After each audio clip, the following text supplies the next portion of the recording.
이제 오늘은 1년을 마감하는, 그리고 인생의 한 매듭을 마감하는 마지막 1년의 주일입니다. 그리고 이번 주간 안에 한 해의 마지막 날이 있고 또한 새해에 출발하는 날이 있습니다. 이제 여러분, 어떻게 이 해를 매듭 짓기를 원하십니까? 어떻게 이 한 해를 매듭 지어야 할까라고 하는 것입니다. 자, 여러분, 왜 감사로 매듭을 져야 할까? 그 이유의 첫째는 하나님의 뜻 안에서 살아왔기 때문입니다. 우리는 지나간 1년 동안 한 번도 우리 평생에 경험하지 못한 일들을 경험을 했습니다. 코로나19라고 하는 대전염병으로 1년 내내 인류가 고생해 왔고 우리들이 고생을 했습니다. 어디든 마음대로 갈 수 없고 누구든 마음대로 만날 수 없게 되었습니다. 심지어 어린아이들은 학교를 가지를 못했고 성도들은 교회에 나와 예배를 드리지를 못했습니다. 성탄절에도 하나님을 믿는 성도들이 교회로 나와 예배조차 드릴 수가 없었습니다. 그래도 하나님의 뜻 안에서 이루어진 일들이라고 하는 것입니다. 인간을 통치하시고 다스리시고 섭리하시는 하나님이 행한 일들이요, 그 일들 가운데에는 분명한 하나님의 뜻이 있다고 하는 것입니다. 노아 시대에 죄악의 관용함을 보시고 물로 세상을 심판하시는 것처럼 하나님은 교만 가운데에 불순종하고 죄악 가운데에 있는 것을 아시고 깨우치고 돌아오게 하시고자 하시는 하나님의 뜻이 그 가운데 있다고 하는 것입니다. 그러나 분명한 것은 하나님은 그러한 고난을 통하여 인간을 정죄하고 심판하려 하시는 것이 아니라 깨닫지 못하고 살았던 것들을 깨닫게 하여 주셔서 하나님께로 돌아와 하나님 안에서 더 풍성한 삶을 살고 누리게 하시고자 하시는 것이 하나님의 뜻이요 하나님의 계획이라고 하는 것입니다. 물론 고난은 아프고 고난은 힘들게 하고 고난은 피곤하게 하고 고난은 어렵게 합니다. 그러나 그러한 일들을 통하여 하나님은 또 다른 선을 이루어 가시는 하나님이시라고 하는 것입니다. 빌립보서를 보면 사도 바울이 유대인들의 미움과 고소를 받아 가이사라 감옥에 가두었습니다. 이제 바울이 로마의 황제에게 재판을 받기 위하여 배를 타고 로마로 갔습니다. 로마에 가서도 감옥 안에 즉시 재판을 받는 것이 아니라 2년 동안이나 감옥 안에 머물게 되었습니다. 그러나 바울은 이러한 일이 오히려 내게는 복음의 진보가 되었다고 고백하고 있습니다. 왜 복음의 진보가 되었느냐? 그는 로마의 감옥 안에 착고에 매어 있는 가운데에 자신을 지키던 간수들에게 복음을 전할 수가 있었습니다. 예수가 하나님의 아들이라고. 간수가 바뀌어질 때마다 그들에게 복음을 전하여 온 시대 안에 예수가 하나님의 아들이라고 하는, 그리고 예수를 믿어야 구원을 받을 수 있다고 하는 복음을 전했습니다. 이것이 감히 바울로서 접근조차 할 수 없었던 로마의 최고의 지도자들 황제에게까지도 예수님의 복음을 전할 수가 있게 되었습니다. 그러므로 내가 로마의 감옥에 갇혀 있는 것이 오히려 내게는 복음의 진보가 되게 되었다고 고백하게 된 것입니다. 결국에는 자신이 감옥에 갇혀 있음으로 인하여 자신의 매임을 받았으나 이것이 복음을 전하는, 로마의 복음을 전하는 출발이요 초석이 되게 되었다는 것입니다. 하나님의 섭리는 우리 좁은 안목으로서는 알 수가 없지만, 그러나 하나님의 뜻 안에서 볼 때는 놀랍고 귀한 역사로 깨달아 알아지게 되어진다는 것입니다. 강원도 황지에 가면 예수원이 있습니다. 그 예수원을 시작하신 분은 대천덕 신부님이십니다. 이 대천덕 신부님의 아버지는 오랫동안 중국에서 선교를 했던 루벤 토레이 목사님입니다.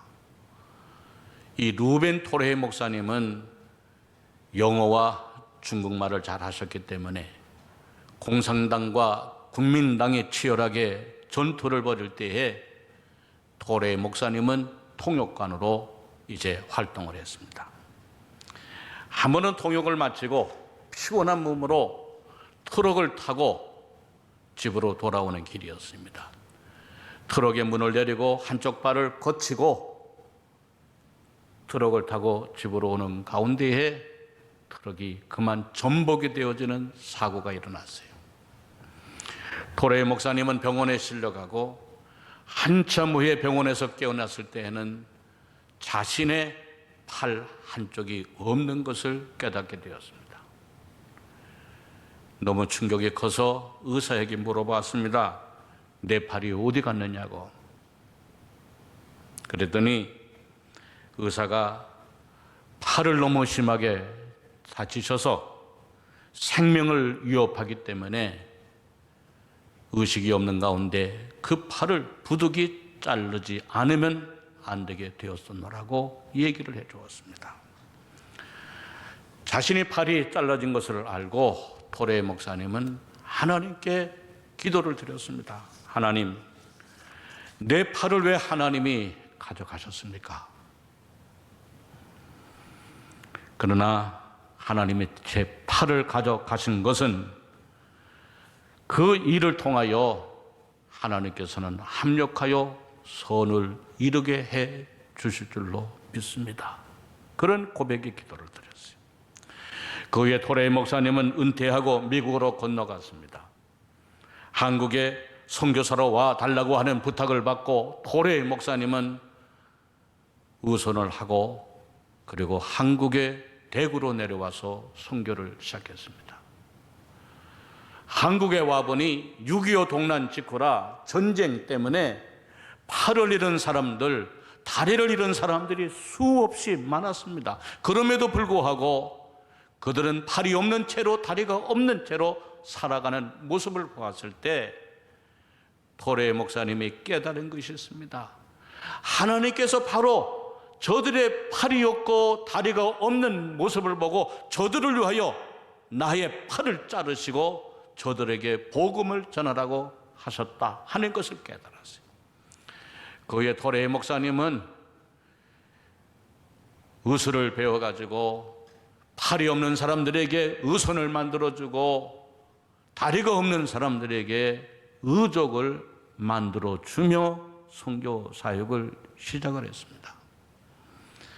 한국에서 재활의학이라고 하는 말조차가 없었을 때 토레이 목사님에 의해서 한국의 재활의학은 처음으로 시작이 되었습니다.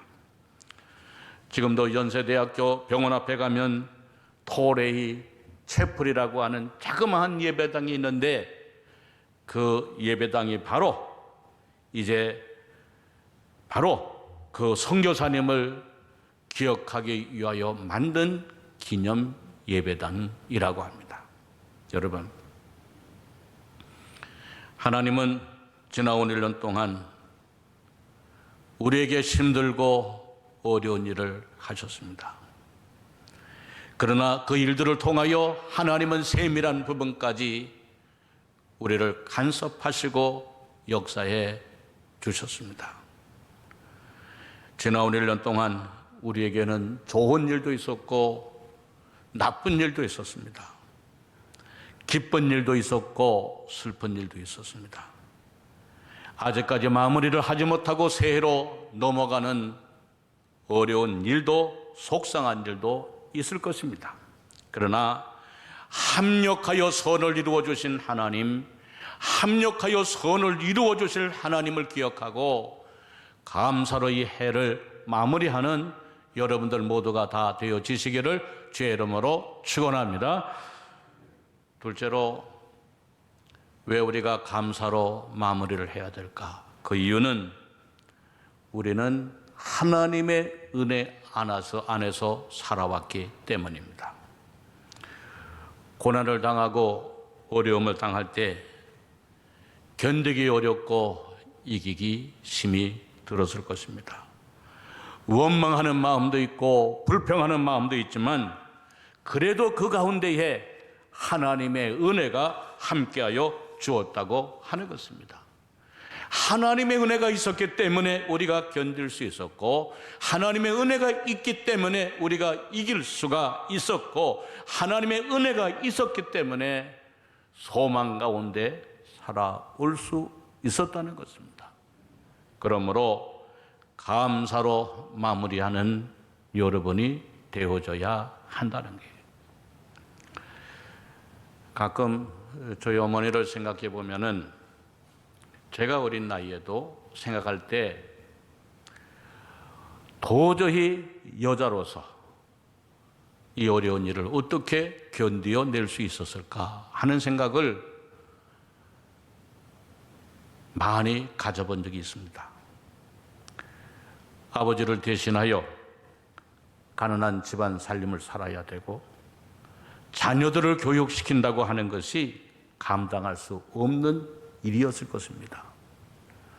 저녁 늦게까지 장사하고 돌아와 기다리는 자녀들에게 밥을 해주고 설거지를 하고 밤 12시가 되어야 주무시고 새벽에는 일찍 일어나 없는 살림에 자녀들에게 도시락을 싸줘야 되고 찬물에 빨래를 해야 되고 또 하루 종일 장사를 하고 피곤한 몸으로 돌아와 그 일을 하루도 쉬지 않고 반복한다고 하는 것은 도저히 한 인간으로 할 수 없는 일이었다 하는 생각을 가져봅니다. 그러나 그럼에도 불구하고 그렇게 할 수 있었던 까닭이 뭐냐? 어머니이었기 때문에 했다는 것입니다. 하루하루를 이겨내기만 하면, 자녀들이 잘 자라나기만 하면 무너진 집안을 다시 세우고 가난에서 벗어나게 할 줄을 믿었기 때문에 그날의 어려움도 견디어내고 이겨내며 하나님께 기도하고 주시는 은혜로 이길 수가 있었다고 하는 것입니다. 여러분들이 이것을 하셔야 됩니다. 여러분들이 힘들고 어려워서도 오늘 여기까지 살아오고 견디어낼 수 있었던 까닭은 하나님의 은혜이었기 때문인 줄로 믿습니다. 하나님의 붙잡아 주시는 은혜, 하나님의 위로하여 주시는 은혜, 하나님의 돌보아 주시는 은혜가 오늘 우리들을 이 시간까지 오도록 인도해 주셨다는 것입니다. 예전에 소련과 동구권에서는 예수 믿는 기독교인들을 엄청나게 박해한 적이 있습니다. 여러분 아셔야 됩니다. 공산주의와 기독교는 절대로 양립이 될 수 없는 겁니다. 공산주의의 적은 기독교요, 기독교의 적은 공산주의입니다. 공산주의는 절대로 기독교를 용납하지 않습니다. 그래서 예수 믿는 사람들을 그들은 저 러시아 땅으로 유배를 보냈습니다. 동토의 땅, 영하 수십 도가 되어지는 땅으로 유배를 보냈어요. 유배를 보낸 것으로 끝난 것이 아니라 예수 믿는 사람들에게 그들은 개종을 시키기 위해서 그들은 별별 수단 방법을 다 했습니다. 예수 믿는 사람들을 배교시키기 위해서 영하 수십 도의 옷을 벗기고 세워 놓는 것은 다반쓰고 배교를 거부했을 때에는 감옥으로 끌고 가고 모든 고문을 다 했습니다. 매를 때리고 심지어는 발톱과 손톱을 생발톱을 뽑아내고 심지어는 불로 고문을 했습니다. 그러나 그들이 그렇게 힘들게 박해를 당하고 고문을 당하고 피로 얼룩져 감방으로 돌아오면 어김없이 그날 밤은 주님이 나타나 상처를 어루만져 주시고 싸매어 주시고 위로하여 주시며 안아주시며 하나님이 주시는 위로가 함께 했다는 것입니다. 그래서 하나님이 주시는 은혜로 믿음으로 이기고 견디어 냈다고 하는 것입니다. 여러분, 여러분들이 고난을 당할 때에 우리 주님은 모른 체 하시거나 무관심하시는 주님이 아니라 곁에 서서 함께 계시고 위로하여 주시고 붙잡아 주시는 우리 주님이심을 기억하시기를 바랍니다. 사랑하는 성도 여러분, 왜 우리가 힘든 지나온 1년의 삶을 살았음에도 불구하고 감사로 마무리를 해야 하는가? 그것은 고난 속에서도 함께하여 주셨던 하나님의 은혜가 있었기 때문이라고 하는 것입니다. 여러분, 이 시간 1년을 마무리하는 이때에 지나온 1년을 돌아보면서 숨겨진 하나님의 은혜를 크게 깨닫고 감사로 마무리하는 여러분들 모두가 다 되어지시기를 주의 이름으로 축원합니다. 셋째는 왜 우리가 감사로 마무리를 해야 될까? 그 이유는 그래도 감사할 것이 있기 때문이라고 하는 것입니다. 저는 지나온 1년 동안 제가 목사가 되어 30여 년을 목회하는 가운데 가장 힘든 시간을 보냈습니다. 예배도 제대로 드릴 수 없는 가운데 50%, 30%, 20%, 심지어는 20명 이내에 예배를 드리는 것을 반복해 오면서 어려워지는 교회의 재정을 생각하고 또 고통 속에 살아가는 성도들을 생각하면서 참으로 힘든 시간들을 보냈습니다. 그러나 그럼에도 불구하고 제가 감사할 수 있는 것은 여러분을 통하여 감사할 것을 너무 많이 주셨기 때문이라고 하는 것입니다. 말 한마디라도 서로 위로해주고 표정 하나라도 이신전심으로 서로 용기를 주고 어려운 삶 속에서도 오직 하나님을 붙잡고 사투하듯이 살아가는 여러분들을 보면서 그리고 교회를 사랑하는 성도들을 보면서 저는 일찍이 예전에 느껴보지 못했던 감사를 느끼곤 했습니다. 직장에서 일하다가 손가락이 잘려 봉합수술을 받고 곧 교회에 나와 막힌 정화조를 뚫는 집사님들, 교회 부엌에 하수구가 기름때로 물이 내려가지 않을 때에 기름때를 맨손으로 걷어내는 집사님들,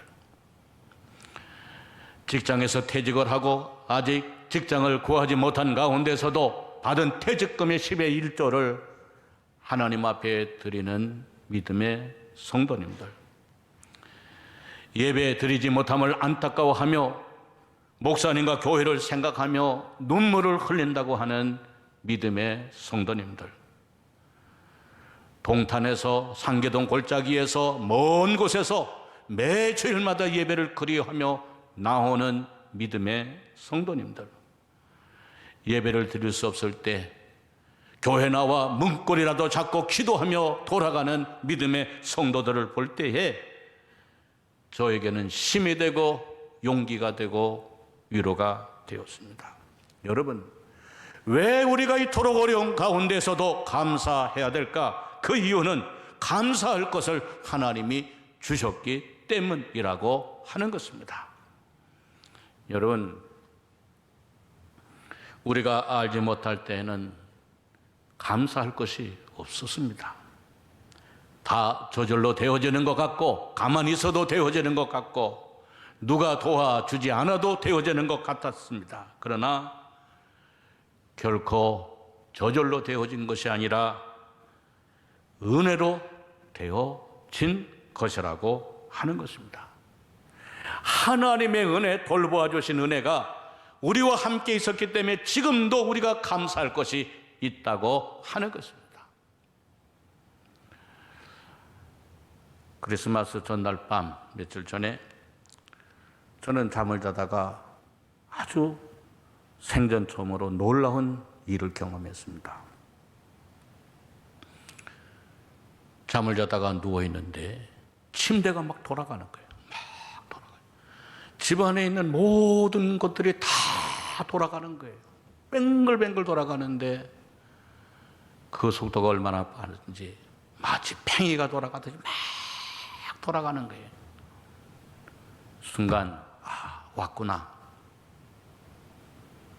이석중이 왔구나 생각하고 억지로 침대에서 일어나서 눈을 감고 기도했어요. 한참 동안 기도하다가 다시 눈을 떠보니까 서서히 계속 돌아가는 거예요. 다시 눈을 감고 기도를 했더니 어느 정도 멈췄어요. 그 다음날 병원을 갔습니다. 갔더니 이것이 이석증으로 온 것인지 아니면 뇌에 문제가 있는 것인지 다 검사를 해보고 결론은 이석증이었습니다. 우리 귀 안에 균형을 잡는 조그만 먼지와 같은 돌들이 있는데 그것이 그 자리에서 떨어져 나왔을 때 균형 감각을 놓치게 되어서 팽이처럼 모든 것이 돌아간다는 거예요. 속이 메시껍고 어지럽고 조그마한 돌 하나, 먼지와 같은 돌들이 떨어져 나올 때 그런 현상이 생긴다는 거예요. 여러분, 오늘 우리가 이와 같이 건강하게 주님 앞에 나와서 예배를 드리고 이 세상을 살아가는 것은 붙잡아 주시는 하나님의 은혜가 있었기 때문이었다고 하는 것입니다. 여러분, 저절로 다 되어지는 것 같지만 하나님의 은혜 속에 살아가는 인생이라고 하는 것입니다. 오늘 내가 아무렇지도 않게 살고 있다 한다면 그것은 아무렇지도 않은 것이 아니라 하나님이 주시는 큰 은혜인 것을 알아야 됩니다. 오늘 내가 이토록 어려운 세상에서도 일할 직장이 있고 먹을 양식이 있고 입을 옷이 있고 잠을 잘 것이 있고 내 마음대로 몸을 움직일 수가 있고 교회 나와 예배드리며 하나님의 말씀을 들을 수가 있고 가족들과 성도들과 함께 그리운 얼굴을 볼 수 있다면 그것이 곧 하나님이 주시는 은혜인 줄로 믿으시기를 바랍니다. 그러므로 감사함으로 한 해를 마감하는 여러분들이 꼭 되시기를 바랍니다. 19세기에 유명한 설교가 스폴전이라고 하는 목사님이 계십니다. 이분은 40세부터 통풍이 왔습니다. 이 통풍이라고 하는 것은 몸 안에 요산이 배출되지 못하고 뼈 마딘마다 쌓이게 되는 것을 말하는데 뼈에 쌓이게 될 때 요산이 움직이게 되면 마치 깨진 유리 위를 움직이는 것과 같이 그렇게 아픕니다. 그래서 바람만 스쳐도 아픈 것이 통풍이라 그래요. 그때 스폴전 목사님이 40세 벌써 통풍이 왔을 때 그때 치료약이 뭐 있겠습니까? 그 고통 가운데서도 걱정하는 성도들에게 주위의 사람들에게 이런 말을 스폴전 목사님이 했다 그래요. 캄캄한 밤하늘에 별빛을 주신 이에게 감사하면 햇빛을 주실 것이고 햇빛을 주신 이에게 감사하면 하나님은 햇볕이 필요 없는 천국을 주실 것이라고 했다 그래요. 그리고 받은 축복에 대하여 감사하면 하나님은 축복을 연장시켜 주시고 당한 불행에 대하여 하나님께 감사하면 불행을 끝내게 하신다라고 오히려 위로했다 그래요. 사랑하는 성도 여러분, 감사로 이 해를 마감하는 여러분들이 되시기를 바랍니다. 여러분, 먼저 하나님께 감사하시기를 바랍니다. 그리고 예배를 드릴 수 있게 하시는 우리 교회에 감사하시기를 바랍니다. 여러분의 가족에 감사하시기를 바랍니다. 일할 수 있는 일터에 감사하시기를 바랍니다. 자녀는 부모들께, 부모는 자녀들에게, 그리고 성도는 교회에게, 우리는 하나님께 감사하는 저와 여러분 우리 모두가 되어지시기를, 그래서 더욱더 풍성한 새해를 맞는 복된 여러분들이 다 되어지시기를 주의 이름으로 축원합니다.